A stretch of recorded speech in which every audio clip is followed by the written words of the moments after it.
लेकिन बात अब जरा जम्मू कश्मीर की भी आपको बता देते हैं, क्योंकि हज 2025 के दौरान बड़े फैसलों में एक फैसला ये भी हुआ कि भारत का हज के हवाले से जो प्राइवेट कोटा था उसमें 80% की तखफीफ की गई है, कमी कर दी गई है। और जब ये फैसला हुआ तो जम्मू कश्मीर से भी नाराज़गी का इजहार किया गया। मरकज़ के साथ मामला सोशल मीडिया साइट्स के जरिए ही लेकिन उठाया ज़रूर गया। जो बेशतर इस वक्त आज़मीन हैं उनने रकम की अदायगी मुकम्मल कर ली और उसके बाद जब ये हुक्मनामा सादिर किया गया और जो इंडिया का ख़ास तौर से जो हज कोटा था वो आप सब जानते हैं वो 1,75,000 के आसपास रहता है या इससे कई बार बढ़ भी जाता है। लेकिन जब 80% हज कोटे में कमी की गई, तकरीबन 52,000 के आसपास ऐसे आज़मीन हज हैं जिनकी जो हज फॉर्म है वो कैंसिल किए गए, जिन्होंने पेमेंट्स भी कंप्लीट कर दी, यानी पूरा प्रोसेस कंप्लीट हो गया। और उसके बाद हज पेमेंट्स होने के बाद ये 80% की कमी कोटे में की गई। इस पर नाराज़गी का इजहार जम्मू कश्मीर के साबिक वज़ीर आला और मौजूदा वज़ीर आला की तरफ से हुआ। उमर अब्दुल्ला जिनने एक्स पर एक पोस्ट लिखी, महबूबा मुफ्ती की जानिब से भी, दोनों की जानिब से ज़रूर इजहार तशक्कुर किया गया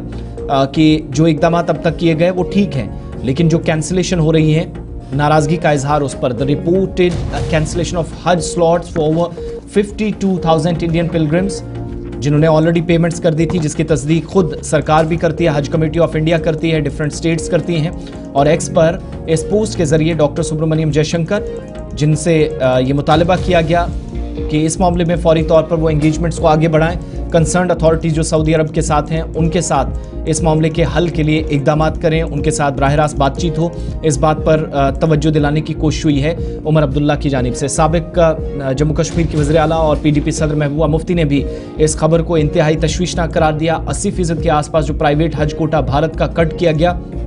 और अचानक से इस तरह का फैसला लेना जो कि बहुत सारे आज़मीन को उनके लिए परेशानी का सबब बना है। PDP सदर महबूबा मुफ्ती ने एक्स पर पोस्ट के जरिए न सिर्फ भारत सरकार के नोटिस में मामला लाया बल्कि वज़ारत ख़ारजा, ख़ास तौर से डॉक्टर एस जयशंकर जो वज़ीर ख़ारजा है मुल्क के, उनसे कहा कि विदेश नीति आपकी अच्छी है, सारे मामला ठीक हैं, लेकिन ऐन मौके पर इस तरह का कोई फैसला लेना जो परेशानी का सबब बन रहा है, फौरी तौर से इस पर इक़दामात उठाए जाएँ। आप सब जानते हैं ये फैसला सऊदी अथॉरिटीज़ ने, अब हो सकता है कि सिचुएशन उन्होंने अपने हिसाब से वो उसको डील कर रहे हो, लेकिन ज़्यादातर लोग ऐसे हैं जो पेमेंट्स कर चुके हैं। सबसे बड़ा मसला यही है कि आप पेमेंट्स करने के बाद इस तरह का फैसला ले रहे हैं जहां पर परेशानी बढ़ रही है और आने वाले दिनों में शायद मज़ीद मुसीबत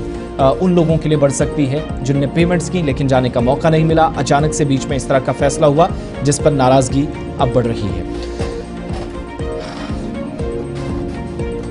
हज